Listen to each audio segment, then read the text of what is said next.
എന്റെ മാഷെ ഒന്ന് തനിച്ച് കിട്ടാൻ വേണ്ടി ഞാൻ എവിടൊക്കെ അന്വേഷിച്ചെന്നറിയോ? എന്തിനാ? എനിക്ക് മാഷോട് ഒരു കാര്യം പറയാനുണ്ട്. എന്താ? ആരെങ്കിലും കണ്ടാ വെറുതെ ഇല്ലാത്തൊക്കെ പറഞ്ഞുണ്ടാക്കും.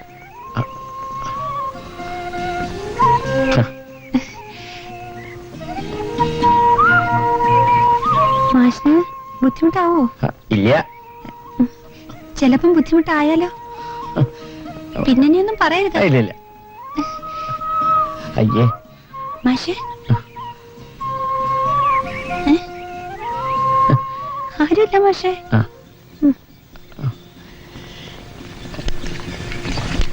ആരുമില്ല മാഷെ. വായിച്ചു നോക്കൂ. മാഘമാസം